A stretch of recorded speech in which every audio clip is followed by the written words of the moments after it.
meu povo! Sejam bem-vindos a mais um programa Caminhos da Educação. Nosso programa hoje tá demais. Eu sou Catarina, professora e sua apresentadora, e confere com a gente o que a gente tem para hoje. Tá na hora daquele quadro que eu amo e que você também ama. Pode chamar a produção o Minuto Leitura.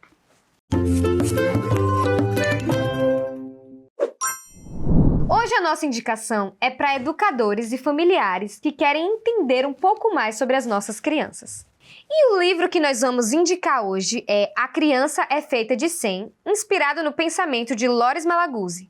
A obra nos convida a refletir sobre as múltiplas linguagens da criança e a importância de valorizarmos cada forma de expressão na infância.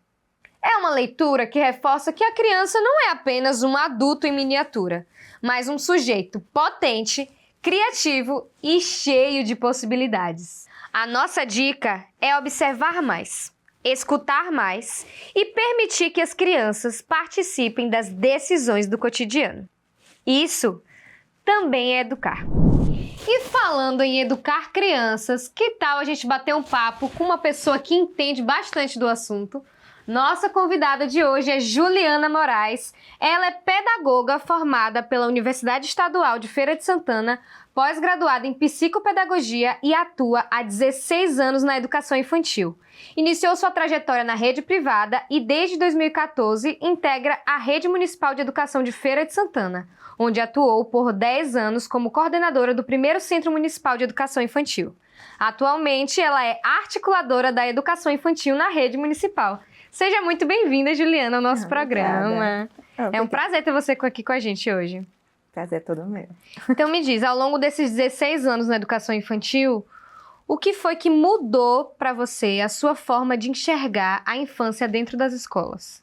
O olhar para a infância é enxergar a criança como um todo. A gente não pode olhar para essa criança, né, e pensar que ela é algo vazio, que ela não tem nada a trazer para a gente de ensino. Então, ela vem nos ensinar. Por mais que a gente esteja ali com uma criança, às vezes, de 2, 3 anos, né? Ela tem uma base, algo dela, algo da família, algo que ela traz, algo que é do contexto dela, que precisa ser considerado, precisa ser enxergado. Então, a gente nunca pode receber uma criança, olhar para ela e dizer, poxa, eu que vou levar tudo. Não. Nossas crianças precisam ser protagonistas nesse espaço, né? Nos nossos espaços de educar diversos. Protagonistas, inclusive, dentro da nossa casa, nos nossos outros espaços, ambientes em que elas circulam livremente e precisam ser olhadas, enxergadas, escutadas, né? Consideradas as suas posições, né? Isso é muito importante. Isso diz sobre tanta coisa. Abre um monte de janelinhas na minha cabeça quando você fala sobre a importância, né, dessa infância. E de onde surgiu o seu interesse em trabalhar com crianças, com educação infantil especificamente? Então, sempre gostei, né, de crianças. Minha mãe foi professora de educação infantil. Já explicou tudo. Minha avó professora de educação infantil. Então vem da geração já. Sim, é uma geração. No entanto, apesar de não ter sido estimulada, né, dito, seja professora, seja, né, foi uma vontade, uma escolha mesmo. Ao chegar ao final dos estudos na escola, eu fiz, o que é que eu gosto? O que é que eu gostaria de fazer? Com quem eu gostaria de estar em contato, né? E aí surgiram várias janelinhas, pedagogia, psicologia. E aí, Juliana enxergou as crianças, né? Então eu fiz, olha, vou por aqui, que acho que para começar a me encontrar, né? E me encontrei e fiquei. Não tive vontade, né? Eu fiz um vestibular no meio do 3º ano. Então foi uma escolha naquele momento, ainda sem saber exatamente o que faria, né? Exatamente na pedagogia, mas ciente das habilidades de minha mãe, de minha avó, né? E participando daqueles contextos. Fui muitas vezes à Secretaria de Educação do Estado, né? Quando minha mãe não tinha com quem me deixar para ir para o trabalho, ela me deixava com minha avó. E minha avó precisava trabalhar na Secretaria de Educação também. Então, vem de uma longa, né? Uma longa história de vida. Pedagogia te escolheu. Foi escolhida. Eu não de fato, eu não sabia de fato o que eu estava escolhendo. E ela chegou de presente para mim. Que lindo. Você fala sobre a criança ser vista e acolhida. O que seria a gente ver essa criança como protagonista? O que seria isso? A gente precisa olhar, ouvir. Essa criança tem muito a nos dizer, sempre. Às vezes, por mais que ela não diga, né, oralmente, muitas delas chegam até na escola sem verbalizar, sem ter essa linguagem oral garantida. No entanto, elas nos dizem no toque, no olhar mesmo. Elas, muitas delas quietinhas, né? Às vezes as crianças que nos chamam a atenção são aquelas mais agitadas, né? Que dominam o espaço. Você grava logo o nome, né? E mostram para quem vieram, né? No entanto, nós passamos a olhar para as outras crianças, aquelas que estão mais quietinhas também. Nós precisamos olhar e se importar com elas, porque muitas vezes elas também têm muito a nos ensinar e a nos dizer. Na verdade, a escola é uma troca. A gente não... Nós, enquanto professores de educação infantil, nós estamos lá aprendendo muito diariamente com todas essas crianças. Elas trazem informações e nos orientam nossos percursos, sabe? O currículo da educação infantil é um currículo de brincar. O brincar é o currículo da educação infantil, as interações. Eles chegam na escola para conhecer esse espaço. Conhecer, na verdade, um espaço que geralmente é o primeiro contato deles fora do ambiente familiar, fora do núcleo, né? Que eles estão tranquilos para se comunicar, para falar, para participar, né? Então, a escola é esse espaço que eles precisam ser vistos, eles são protagonistas. Não tem como a gente pensar em um currículo que não parte das crianças, das necessidades das crianças, né? Do que é importante para elas, né? Então, por isso a gente ouve tanto. O que você gostaria? O que você gosta de fazer? O que vamos fazer hoje, né? É muito diálogo na sala de aula. Então, a gente tem... Não que os professores de educação infantil não planejem, não... Planejam e muito. Muito. Só que nós planejamos experiências. Experiências a serem vividas, vivenciadas com eles, sabe? Muito mais que o conteúdo. Muito mais do que um conteúdo, muito mais do que atividade, né? Porque quando a gente pensa em planejamento, planeja atividade para passar para o outro, não. A gente planeja atividade para viver com o outro. Planeja vivências, Exato, vivências. Que lindo isso. Então, são muitas vezes... atividades propostas, né? Que trazem um pouco do que a gente precisa desenvolver enquanto habilidades anteriores ao fato de chegar lá na frente e escrever. São habilidades que garantirão sucesso lá na frente, você me entende? São atividades propostas, estou falando em atividades porque a gente fala, são atividades e experiências, né, a serem propostas. Práticas de escuta mesmo em uma roda coletiva, por exemplo. A gente escuta muito a criança. Ali ela está desenvolvendo a atenção. Todos os outros, a gente não escuta, né? Uma roda coletiva, eles precisam aprender a ouvir, a vez de falar, né? Pontuar, né? Concordar e discordar do outro. Então, esse diálogo desenvolve a oralidade, desenvolve a atenção. Como eles têm um espaço para falar, né? Exatamente. Então, isso é educação infantil. E aí tem toda uma rotina, né? Desde a acolhida até o momento da saída, a gente vive com eles momentos muito importantes que desenvolvem as habilidades tão importantes para a aprendizagem mesmo, garantia de direitos das nossas crianças. Eu gostei muito de uma coisa que você falou, eu queria que você falasse um pouco mais, que é sobre o brincar na educação infantil. Muitos pais não entendem e falam assim, eu tô levando meu filho pra escola, pra creche, pra ele brincar. Mas e não só entende. brincar? Só brincar e não entende a pedagogia do brincar. Exatamente. A importância do brincar. Fala um pouquinho pra gente sobre isso. O brincar é o eixo estruturante das nossas práticas. Então, assim, não dá para pensar a educação infantil sem pensar o brincar. É a partir desse momento inicial, porque a criança brinca naturalmente, não é? Então, é a partir dessa brincadeira que ela começa a interagir com o outro, que ela começa a entender as situações da nossa vida, ela começa a entender as situações, as vivências de linguagem dela, como se comunicar, como é que o outro participa, criando os personagens, a parte lúdica também, eles criam personagens, né? Eles incorporam, né? E vivem aquilo de fato como se fosse verdade, real, não é? com certeza. Então isso o brincar é o que nos leva a pensar essas práticas, essas experiências, essas vivências que vão garantir autonomia às nossas crianças, vão garantir linguagem oral e lá na frente vão garantir a consciência fonológica, vão garantir o princípio alfabético, né? Que são habilidades tão importantes, né? Que essas crianças cheguem garantidas no ensino fundamental, né?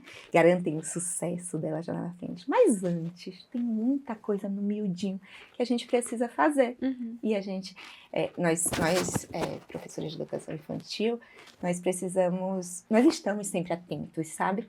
E estudando o tempo todo, e nos inovando, e pensando em experiências que, de fato, tragam esses resultados de acordo com esses objetivos de aprendizagem que nós temos. A cada grupo, aquele grupo 2. O grupo 2 vai só brincar? Não. O grupo 2 vai para a escola, né? Aprender a socializar, a viver, a interagir. Aprender, às vezes, a pegar o seu copinho, colocar água e beber com sua mãozinha, né? Então, assim, é muito pequeno, desde o pequenininho até as habilidades maiores. Então, a gente não pode pensar que a criança vai chegar na escola e pegar o lápis e aprender a escrever sem pegar um brinquedo de montar e encaixar um no outro. Então, esse movimento, né, da pinça que a gente chama, né, na escola, ele não surge do nada. É difícil a gente pegar um lápis tão fino, entregar uma criança um lápis tão fino e querer que ela escreva, né, e faça movimentos que não são naturais. E como cada um pega de uma forma também. Exatamente. E aí a gente vai conduzindo para trazer o conforto a essa habilidade. Então isso envolve desde a coordenação motora ampla, que é o brincar, o correr, o pular, o aprender a pular de um pé só, né, que a gente às vezes não associa que tem a relação, né, que vai levar ao desenvolvimento dessa coordenação motora fina. Então, assim, é o brincar que conduz a nossa prática. Se a gente pensar uma educação infantil sem brincadeiras, eu vejo vazio. Não existe. Eu vejo vazio, né? E aí, quando você fala de brincar, eu não posso deixar de trazer um tema que vem aí, que é o Dia do Brincar da Rede Municipal de Educação. Pode falar. O Dia do Brincar foi instituído, né, há alguns anos, e na nossa rede ele vem acontecendo com certa regularidade, e nós estimulamos muito. Deixa eu te explicar. A partir da BNCC, que tem como eixo estruturante exatamente o brincar e as interações na educação infantil, surgiu o Dia do Brincar, proposto pela Aliança das Infâncias, pelas infâncias, que traz, né, a proposta de vivermos um dia do brincar, em que todos estejam falando exatamente sobre o brincar nas redes, nos espaços, nos diversos espaços, inclusive não só pedagógicos, né? Todos os espaços possíveis em que crianças, né, e adultos estejam interagindo. Legal. Seja contemplado com um dia do brincar. É um dia específico? Então, geralmente tem um dia específico que eles escolhem, né, lá no final do mês de maio, mas é uma semana mundial do brincar. Legal. Esse ano eu acredito que ela vai acontecer ali na última semana de maio mesmo. E eu já tô super ansiosa para ver mais sobre esse Dia do Brincar nas redes que vai estar acontecendo. Você vai ouvir falar, viu? Tenho a partir certeza. do finalzinho de abril aí. Tenho certeza a gente vai começar a falar muito sobre o Dia do Brincar. Fala para mim, qual é o papel do professor na construção da individualidade de uma criança? E a criança passa muito tempo com o professor. Muito. Como o professor pode contribuir na construção dessa individualidade? Quando você pensa, por exemplo, nós temos as escolas de tempo integral na rede, em que as crianças chegam às 7h20, 7h30, né? Muitos pais precisam deixar mais cedo, inclusive, para o trabalho, e buscam essas crianças por volta de 5, 5h20, 5h30, que é o nosso horário regular da rede. Então, essas crianças, quando chegam em casa, elas estão geralmente já se preparando para finalizar o dia. São 10 horas dentro desse ambiente quase escolar. 10 horas dentro do ambiente escolar. E assim, vividas intensamente, 10 Sim. horas vividas intensamente. Porque eles só sabem viver intensamente. Exatamente. Então, assim, tudo é muito intenso dentro das creches, das pré-escolas, né? Porque é vida real. A gente constrói uma rotina com eles. Eles passam a entender o funcionamento do dia a dia dentro desses espaços, sabe? Eles passam a entender que a gente não pode fazer tudo aleatoriamente na hora que a gente quer. A gente começa a entender as regras, que é uma das habilidades, né, preditoras que a gente chama da educação infantil para o sucesso lá na frente. A gente precisa aprender a entender que as coisas não são feitas aleatórias, né? E que e a importância do respeito, a importância do diálogo, da conversa para a construção desses momentos, né? Então, a rotina da educação infantil começa lá com a acolhida, um momento de brincar, geralmente o brincar livre, que não tem a intervenção, né, pedagógica, não tem a intencionalidade explícita, né? Porque a partir do momento que as crianças estão brincando livre e as professoras estão observando, a gente já começa a fazer nossas anotações, né? São os nossos compilados, né, de entendimento sobre aquela criança. A gente passa a conhecê-las, né? A gente passa a conhecê-las naquele espaço, como elas reagem aos estímulos. Tem crianças que naquele momento da acolhida já se mostram de fato. Tem outras que já se retraem, dizem, não estou à vontade, né? Precisam que a gente chegue lá e converse e diga, e aí, você gosta de quê? O que é que você faz em casa? Para conseguir um retorno, para a gente saber no próximo dia. Então, não é um brincar livre, assim, porque no próximo dia a gente já vai pensar uma outra proposta que também atenda ao interesse daquela outra criança, sabe? Então, são minúcias. O que eu ia falar naquele momento é que são minúcias, são coisas que parecem pequenas, mas que, para o contexto do professor de educação infantil, ele precisa estar atento o tempo todo. A gente não desliga. A gente vive intensamente de fato, porque não tem como desligar. A gente não tem um intervalo, sabe? Inclusive, o momento de brincar, que seria o intervalo da escola, é um momento de brincar de aprendizagem. Apesar de não ser o pedagógico, né? O que a gente chama de brincar pedagógico, é um brincar que não é intervalo, que é vivência. Sim. Que é resultado. Que é vida. Que é vida. E que o professor pode precisar chegar ali, naquele intervalo daquele parquinho e dizer, olha, não foi legal você pisar no pezinho. E aí, o que a gente faz? Como é que a gente pode conduzir? Isso provoca reflexão e isso vai para uma roda na sala e de discussão, e que a gente vai ler uma história e já estimula outras habilidades aí a partir dessa história. E a gente vai entender de fato, e a criança, né, passa a entender o funcionamento do dia a dia e como eu preciso, né, como é legal, né, eu me importar da próxima vez. Como é que seria legal eu me importar da próxima vez? Então, é a reflexão que gera aprendizado e que garante habilidades, né? Então, se a gente não garante isso na educação infantil, a gente vai chegar lá na fundamental e as crianças não vão conseguir sentar, não vão conseguir se concentrar, parar para ouvir, porque assim, se o brincar, se a creche fosse de fato só o brincar, né? Se ir para a escola de educação infantil fosse só o brincar, como muitos pais falam, que esse só dói muito, sabe?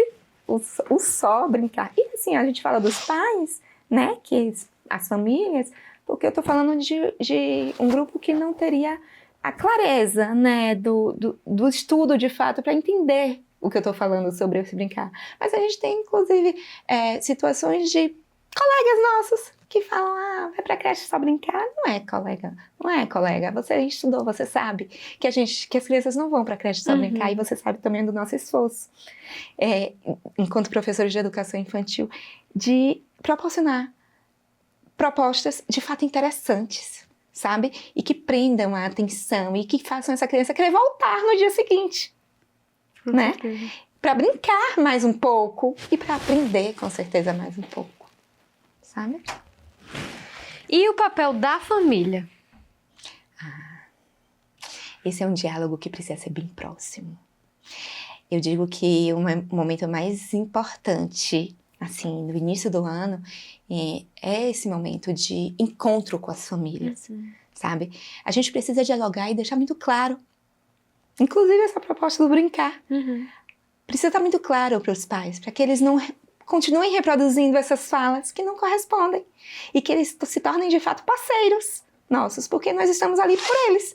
A nossa intenção, pelas crianças, né? A nossa intenção o existir da educação infantil é pelas crianças. E o existir das famílias ali naquele espaço também é por elas. Então, nosso interesse é comum. Famílias e escola estão interessadas nesse desenvolvimento das nossas crianças. Então, a gente precisa entender como se dá esse brincar que desenvolve habilidades tão importantes, né, na vivência da educação infantil.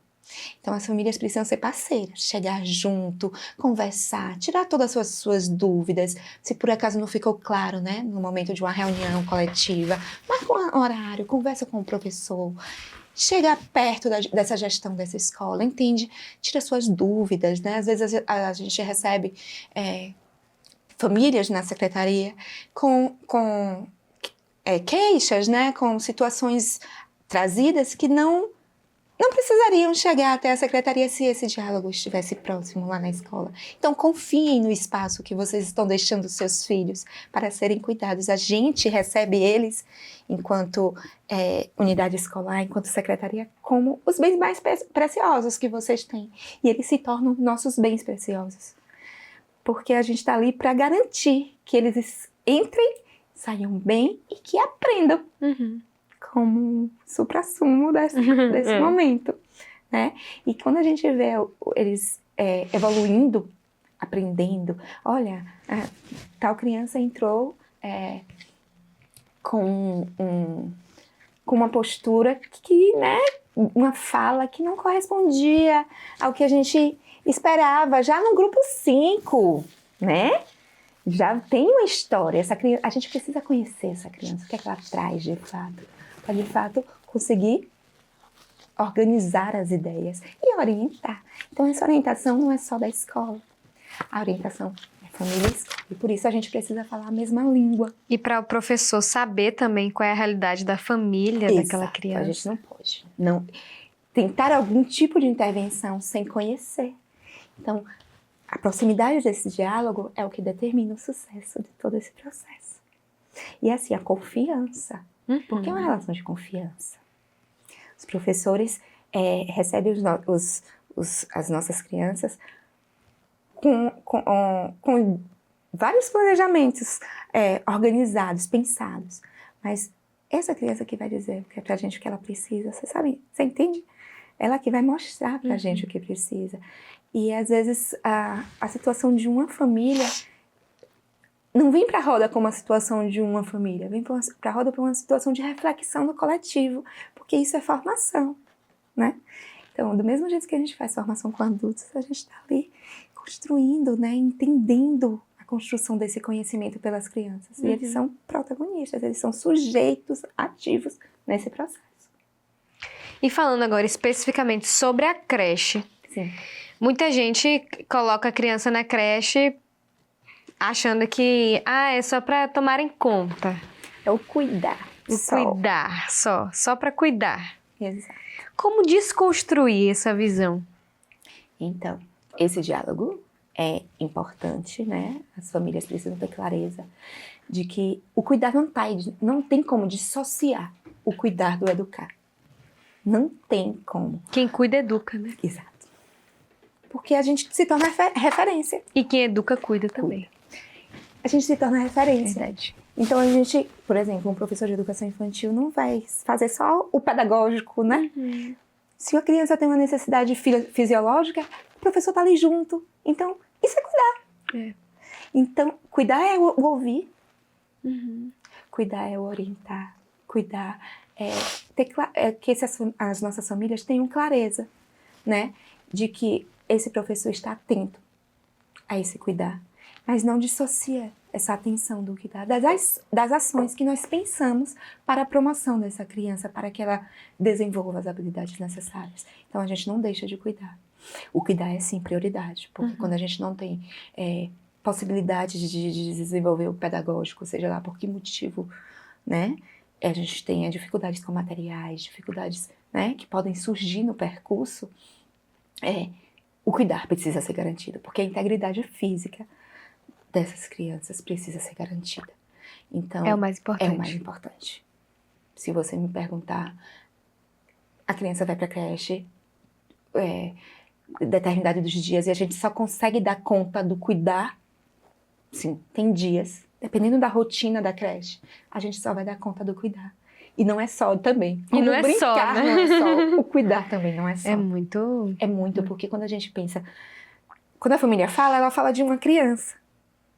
Mas o contexto da creche não é sobre aquela criança apenas. É sobre aquela criança naquela comunidade.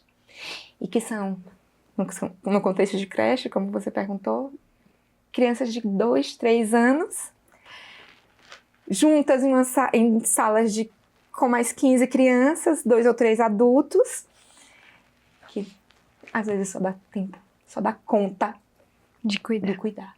E o cuidar não é só. E que já é muito. É muito. Qual mensagem você deixaria para o pessoal de casa sobre a importância da gente ter essa imagem do educado, brincar? Deixa uma mensagem para o pessoal de casa. Então a mensagem hoje vai para professores, para as crianças, para as famílias.